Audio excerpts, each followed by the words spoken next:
estão esperando solução. Concluindo, fazendo uma soma de todos os desafios, eu chego a 13 fraquezas no nosso sistema. E concluindo, reunindo todas as soluções que eu coloquei aqui, eu aponto soluções ou oportunidades a serem aproveitadas para a solução das nossas fraquezas. Era isso que eu queria apresentar. Obrigado.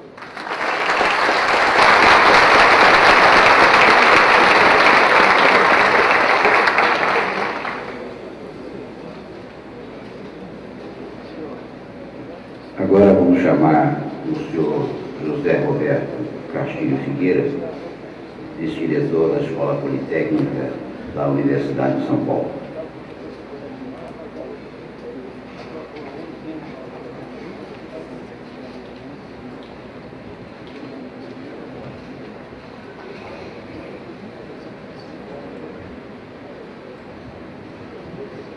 O controle do slide.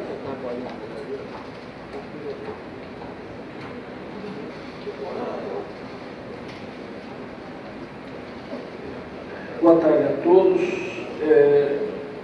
Na pessoa do meu colega politécnico, Wilson Soares, cumprimento meus colegas de mesa. Na pessoa do almirante Carlos Passos Bezerril, cumprimento as autoridades e o público presente. Eu gostaria de começar dizendo que, para mim, é um pouco difícil falar com um público como esse, dada a minha pequena experiência, ou quase nenhuma experiência na área militar ou na área de defesa. Eu sou um professor da Escola Politécnica da USP, um professor de engenharia. Portanto, a visão que eu vou dar é uma visão um pouco de outsider do processo, embora eu já trabalhe no LabGene há cerca de 10 anos como engenheiro, consultor do LabGene, e esteja muito envolvido na tentativa de construção do novo campus da Escola Politécnica da USP em Alamar, para que a gente possa iniciar o nosso curso de engenharia nuclear com ênfase na área de materiais e na área de computação. Então, a minha experiência na indústria de defesa é bastante limitada e, portanto, eu vou falar como uma visão externa. Então, começando, me perguntando o que é a indústria de defesa no Brasil. Existe efetivamente uma indústria de defesa no Brasil? A indústria de defesa no Brasil tem um papel importante para as Forças Armadas e tem um papel importante para a sociedade? Essa é a primeira pergunta que eu faria.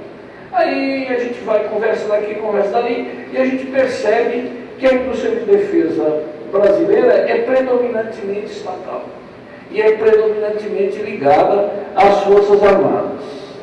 E é basicamente uma indústria de serviços, é basicamente uma indústria de manutenção e operação, é basicamente uma indústria de adquirir equipamentos, manter e operar.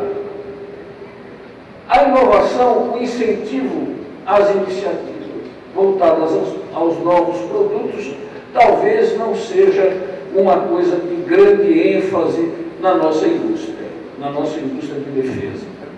E parece que a nossa indústria de defesa anda com problemas, porque a CENEM, que é responsável pelas operações nucleares no país de toda a espécie, tinha em 1991 cerca de 4.000 servidores. Hoje, 20 anos depois, ela tem 2.500 servidores, portanto, é uma redução significativa, com idade média 56 anos.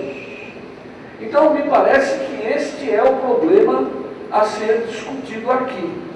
Como que nós vamos manter um patrimônio de conhecimento obtido com o sacrifício, com o trabalho e com os recursos do nosso país. Que tipo de solução nós vamos dar para esse problema da nossa indústria de defesa? Então, eu acho, tentando responder a primeira pergunta, formação e substituição de mão de obra, eu acho que tudo começa meio no ensino médio. As profissões tecnológicas têm muito pouco prestígio, são de muito pouco glamour. Ninguém vê um engenheiro numa novela, por exemplo. Então, os jovens não são atraídos mesmo. É uma coisa sem glamour, usar uma botina e usar um capacete. Então, a engenharia, que é a base da indústria de defesa, ela começa por aí. Ela é uma profissão de pouco prestígio. Há o preconceito contra a indústria da defesa. Há o preconceito contra aquele que se dedica à defesa, pelas mais diversas razões. Então, essa é uma coisa a ser combatida. A confusão que o inconsciente coletivo brasileiro faz entre defesa e segurança da população ou coisas do gênero. Então, esse é um outro ponto que faz com que a atração para as carreiras militares e a atração para as escolas de engenharia de qualidade seja muito pouca, é muito pequena. Então, quando a gente aponta aí, nós temos no Brasil excelentes escolas de engenharia. Nós temos 2 escolas de engenharia militares, muito boas, o ITA e o IME, mas além disso temos muitas outras, também muito boas, com uma evasão às vezes muito alta. Então, essa é uma coisa importante de ser feita. Outra coisa que eu queria dizer é a respeito do preconceito em relação a, como foi dito aí pelo meu colega Rita,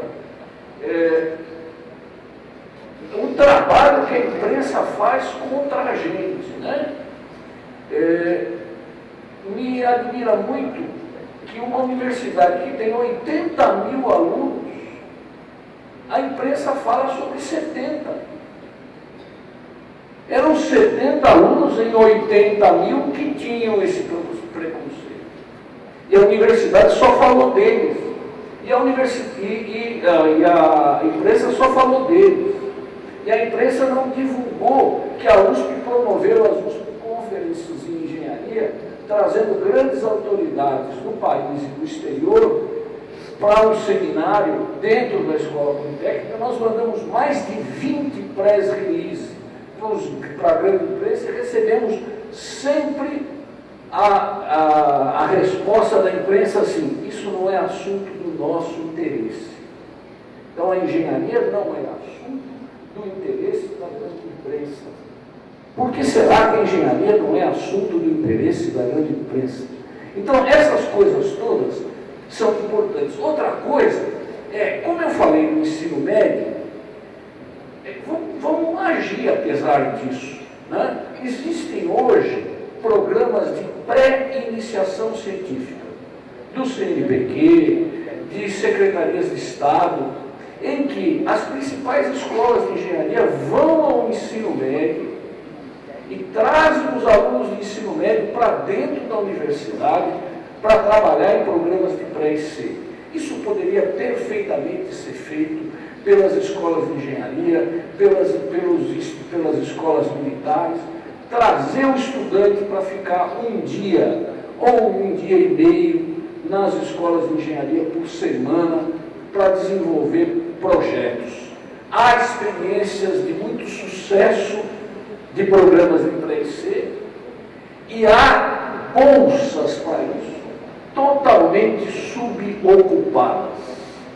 A USP recebeu cerca de 100 bolsas de pré-IC e não conseguiu cumprir, não conseguiu captar 10 pessoas interessadas nisso. Então, isso é muito importante, que eu acho que as Forças Armadas poderiam pensar em conjunto com as escolas de engenharia. me atrapalhei. Bom, depois vamos pensar no outro nível. Saímos do ensino médio. Na universidade nós temos carreiras como engenharia física, química, computação, administração e alunos civis. Nós temos lá bons alunos civis em várias escolas de engenharia. Muitos desses bons alunos civis acabam sendo atraídos para a Marinha. Eu conheço vários alunos que foram para a Marinha, ou não sei se o Exército e a Aeronáutica tem essa mesma política, mas a Marinha tem. Então, como que eles foram atraídos para a Marinha? Havia projetos importantes de pesquisa feitos em conjunto. Os professores da universidade, os oficiais de Marinha, o Centro Tecnológico da Marinha, os professores trazem os alunos para trabalhar nos projetos. Os alunos começam a perceber que energia nuclear, que engenharia nuclear é uma coisa importante para o país, para a defesa, para a saúde, para uma porção de coisas. Eles não estavam atentos para isso e passam a ficar atentos a partir de projetos de pesquisa. Há também a questão de, uma vez atrair, como é que você mantém? Quanta gente vem para a carreira, vem para trabalhar na indústria de defesa e depois vai embora? Salário, motivação, educação continuada. Nós estamos falando aqui, parece que a gente esquece que de 1985 a 2000 e pouco, o Brasil se esqueceu que existia engenharia. E parece que a gente, de uma hora para outra, vai ligar a chave outra vez e vai tudo funcionar. Como muito bem disse uma pessoa da aeronáutica numa das palestras aqui, formação de mão de obra leva tempo. Se você disser que vai começar a fazer uma coisa para valer agora, você vai ter os frutos daqui a algum tempo, não é girar uma chave, não. E, principalmente, quem vai para essa carreira tem que estudar sempre, né? Tem que ter educação continuada, tem que ter programas de educação continuada. E depois chegamos aos programas de mestrado e doutorado. No mestrado e doutorado nasce a pesquisa, nasce a inovação, nasce a indústria da inovação. E é fundamental que as Forças Armadas e as escolas de engenharia de qualidade se unam para que os trabalhos de mestrado e doutorado se transformem em patentes, se transformem em produtos que possam servir não só à indústria de defesa, mas à indústria em geral. Eu queria completar. Qual é a influência do sistema educacional atual? Nenhuma. São duas coisas completamente independentes. Ninguém pensa em conjunto sobre isso. Essa é uma pergunta esse é um campo que vive de iniciativas isoladas. Há algumas iniciativas isoladas. Não há uma política, não há um planejamento de influência mútua. O que precisa fazer? Divulgar oportunidades, projetos conjuntos, programas de mestrado. Por que nós não temos um programa de mestrado que tenha abrangência nacional? Por que o programa de mestrado precisa ser de uma universidade?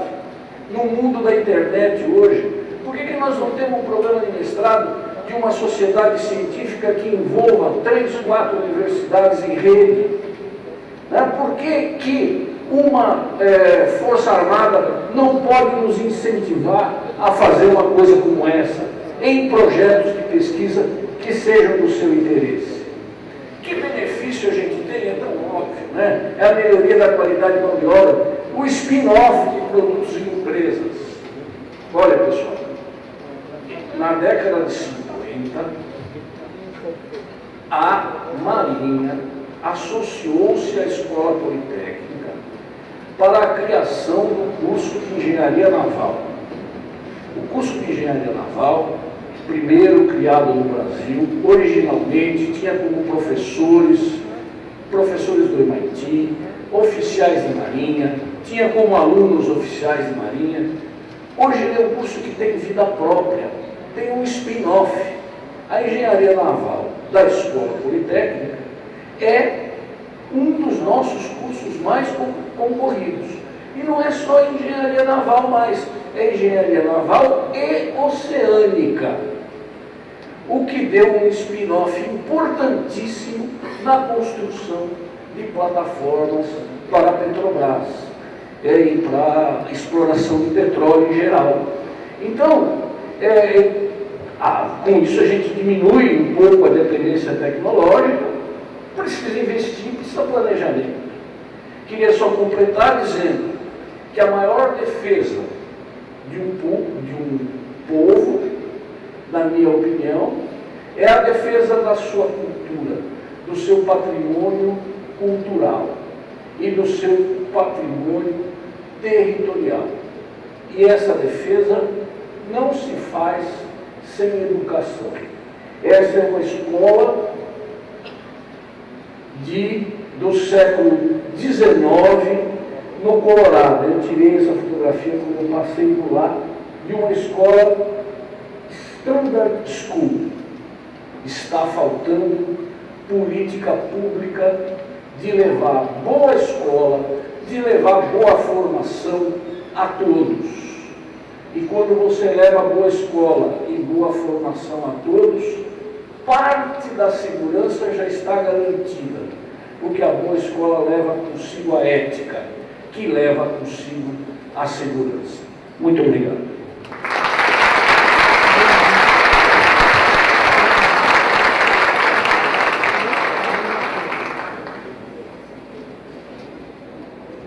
Eu vou agora chamar o nosso último convidado, que é o senhor Ibsen Soares, chefe da divisão de treinamento da Eletronuclear.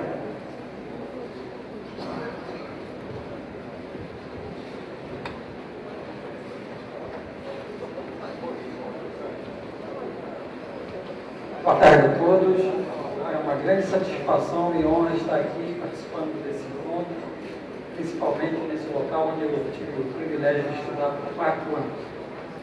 Eu sou o chefe da divisão de treinamento da Eletronuclear. A Eletronuclear não faz parte da indústria de defesa, mas eu espero aqui passar um pouco das nossas experiências, da nossa preocupação com a questão de formação de recursos humanos, porque também assola a parte civil da energia nuclear. A Eletronuclear, ela está vinculada ao grupo Eletrobras e vinculada, por sua vez, ao Ministério de Minas e Energia. Ela é responsável pela geração de energia elétrica, não participando das etapas seguintes, que sejam a transmissão, a distribuição e os consumidores finais. Hoje a Eletronuclear opera 2 usinas, Angra 1 e Angra 2. Angra 1 está em operação desde janeiro de 1985, Angra 2 em janeiro de 2001. E nós temos em construção a usina de Angra 3, com uma operação prevista para janeiro de 2016. Com a Angra 3, nós chegaremos a 70% do consumo de todo o estado do Rio de Janeiro em termos de geração de energia elétrica. Bom, eu vou fazer um histórico breve, vou tentar passar rápido aqui, só para a gente situar a situação da formação de recursos humanos na área nuclear. Na década de 70, com o início da construção de Angra 1 e também com a assinatura do Acordo Brasil-Alemanha, que estava previsto para ser de construção de 8 usinas nucleares, nós tivemos 2 grandes programas de formação de recursos humanos, que foram o Projeto Urânio e o Pronuclear. Logo em seguida, nós tivemos também o início do Programa de Desenvolvimento de Tecnologia Nuclear Autônoma, devido ao ceticismo existente quanto à eficácia dos processos de transferência de tecnologia do Acordo Brasil-Alemanha. Em que pese o eletronuclear ter sofrido muito, o pronuclear ter sofrido muitas críticas por não ter envolvido as universidades, ele chegou a formar um extenso quantitativo de recursos humanos e de recursos humanos, técnicos, mestres, doutores e assuntos envolvendo energia nuclear.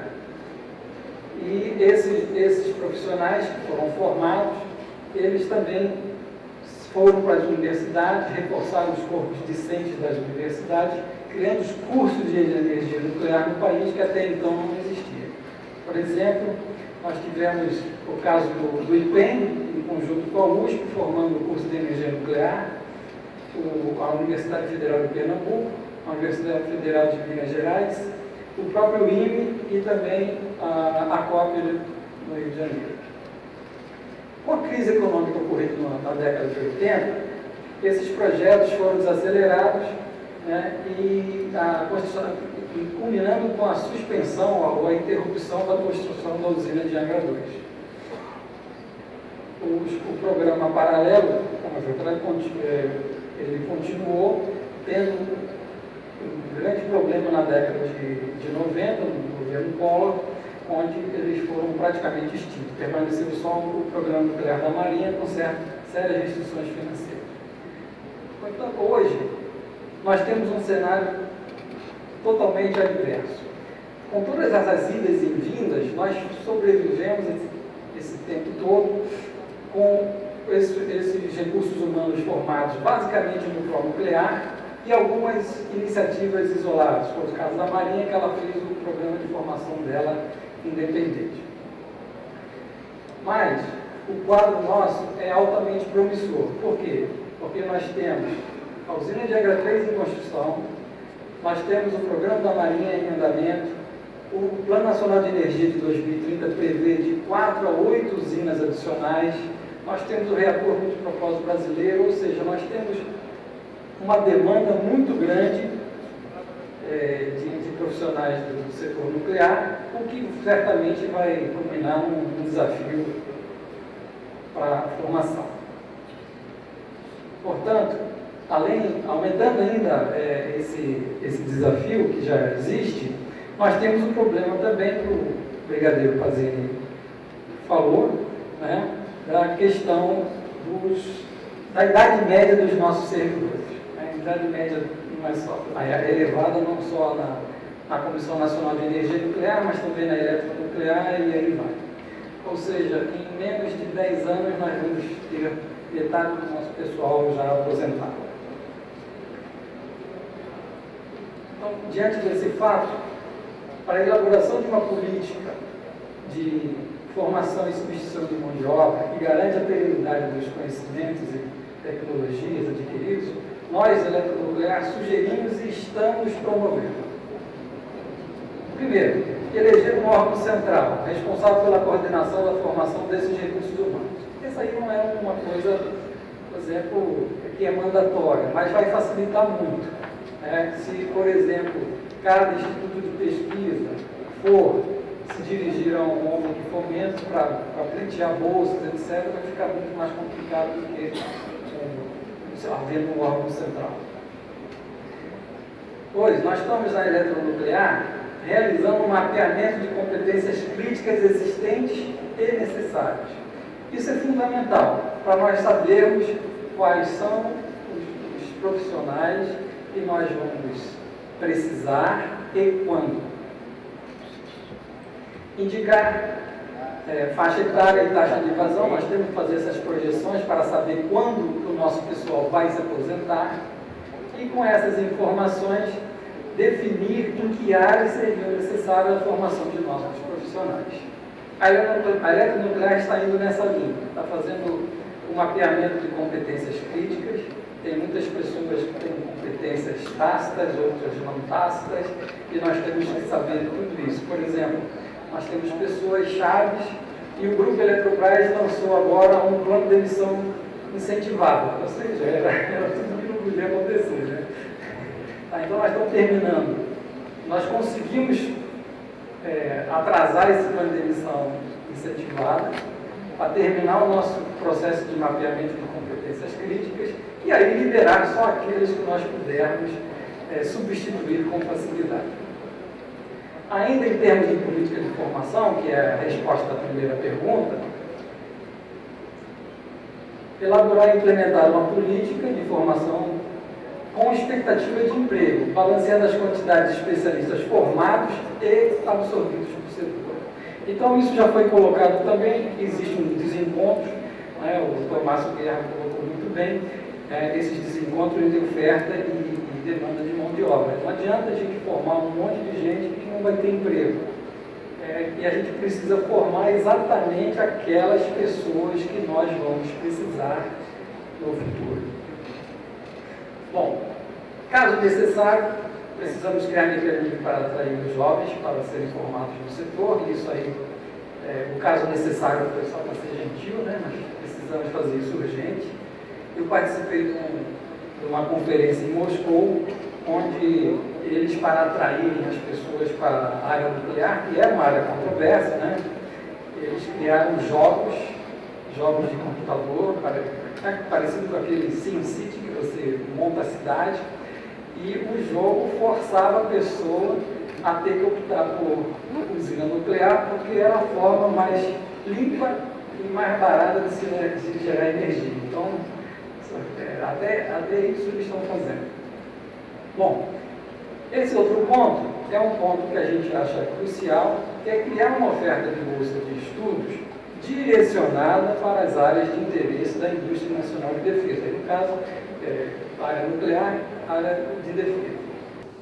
Porque, sem nenhuma crítica aos órgãos de fomento, evidentemente, eles fazem um trabalho muito bom, mas nós precisamos pegar o bolsista e dizer qual é a linha de pesquisa que aquele bolsista precisa fazer.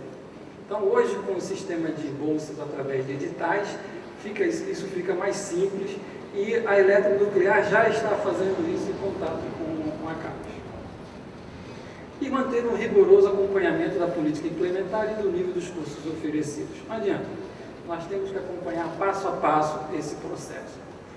Em termos da segunda pergunta, o papel do sistema educacional, evidentemente o fortalecimento do setor só se dará se houver uma participação efetiva do nosso sistema educacional. Para tal, a gente precisa promover uma maior integração indústria-universidade, já foi colocado aqui também, por parte da indústria, eu vejo como pontos importantes a indicação das áreas de pesquisa, o acompanhamento dos bolsistas. Veja, eles têm os seus orientadores, no caso de pós-graduação, mas eles têm que ter um acompanhamento de uma entidade, de uma instituição para direcionar. Esse é um sistema que não é autorregulável, então ele precisa de acompanhamento constante. E, por fim, financiamento e projetos de estágio que o professor Piqueira colocou. Nós precisamos de projetos conjuntos, indústria e universidade. Por parte das universidades, nós achamos que devemos promover uma adaptação dos conteúdos programáticos dos seus cursos para adequar os interesses da indústria. É o caso que foi colocado aqui também na modernização dos nossos currículos.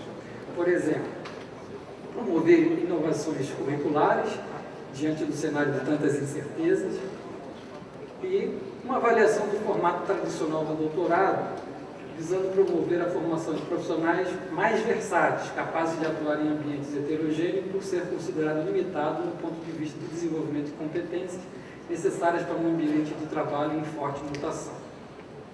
Por exemplo, na Europa, nós temos muitos países com essa nova modalidade de doutorado profissional, como uma variante do doutorado acadêmico.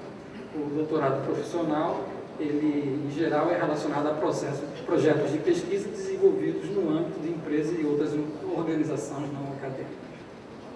Bom, respondendo à última pergunta, ou tentando responder à última pergunta, em termos de programas de capacitação profissional, nós vemos aí uma grande diversidade de programas de capacitação profissional existentes, uns que buscam superar os baixos níveis de escolaridade, até outros mais específicos.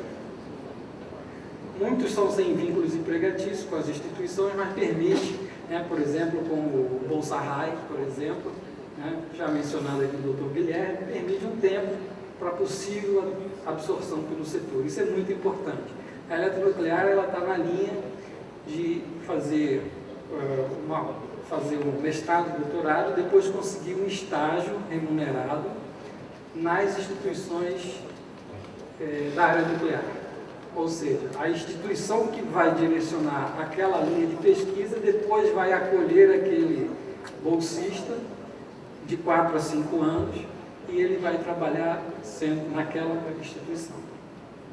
Bom, eles são importantes, então, para reter a mão de obra qualificada, minimizando a evasão desses profissionais para outros setores. Como a indústria de defesa ela requer profissionais altamente qualificados, a maioria desses programas não são adequados à sua necessidade. Entretanto, já mencionado aqui também pelo Dr. Guilherme, esse programa Ciência Sem Fronteiras é um exemplo de programa que a indústria de defesa pode se beneficiar bastante, como também o programa RAP. Então, não vou falar do Ciência Sem Fronteiras, porque já foi colocado aqui, são 75 mil bolsas, né, bolsista brasileiro até o final de 2014, entre outras metas. E, finalizando, a indústria de defesa deveria se integrar com esses órgãos de fomento e as instituições de ensino para expor suas demandas específicas. Era isso que eu queria apresentar. Muito obrigado.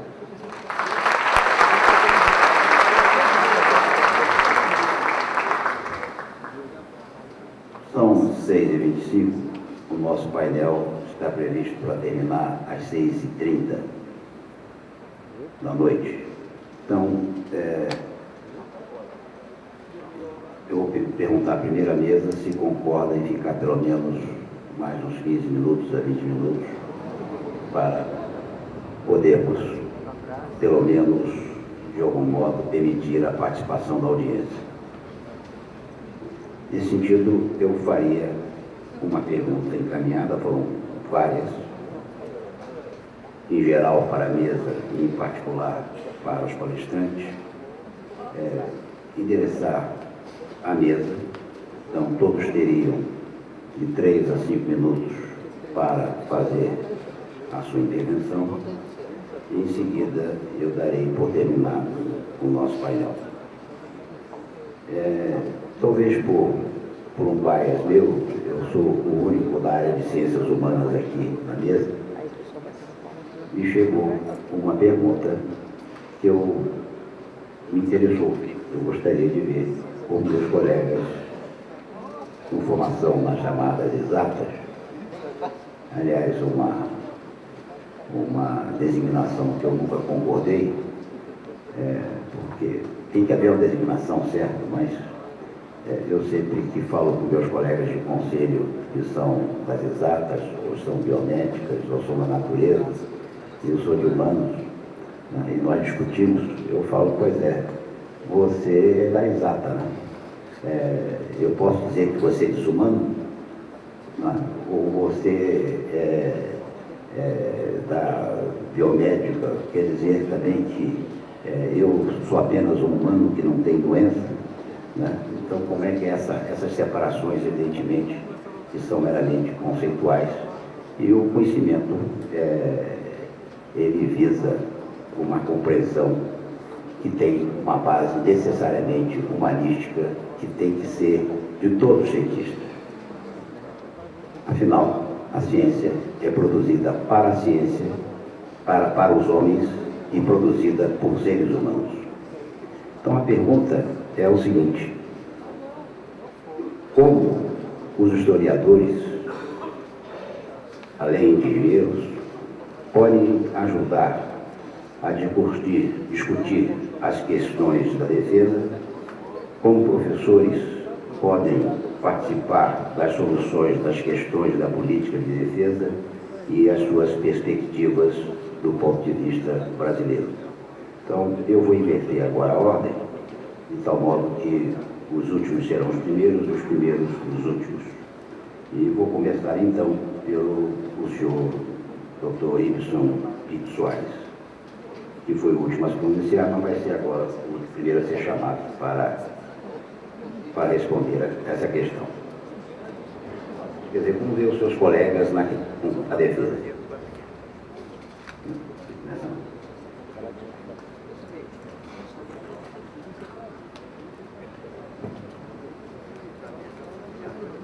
Nós temos na história vários exemplos de programas de mobilização, programas mesmo que seja em outro.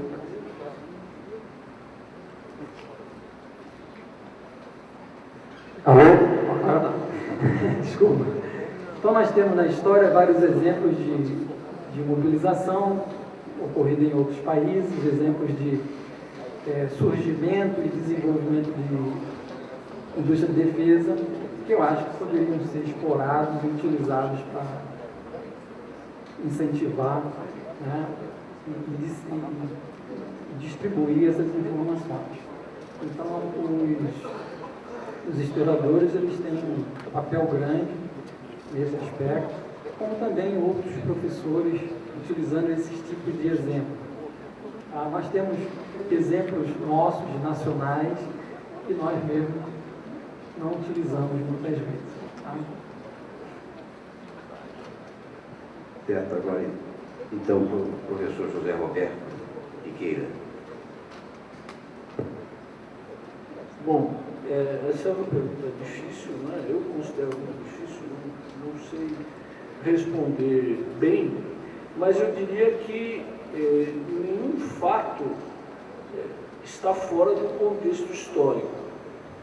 E os historiadores têm um papel muito importante no sentido de contextualizar os fatos relativos à defesa de um país com o ambiente que cerca o país.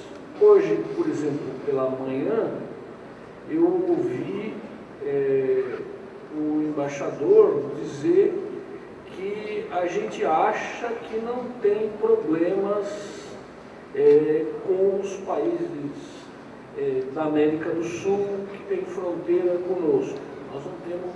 Nós vivemos em paz com eles. Embora alguns deles considerem que têm problemas com a gente.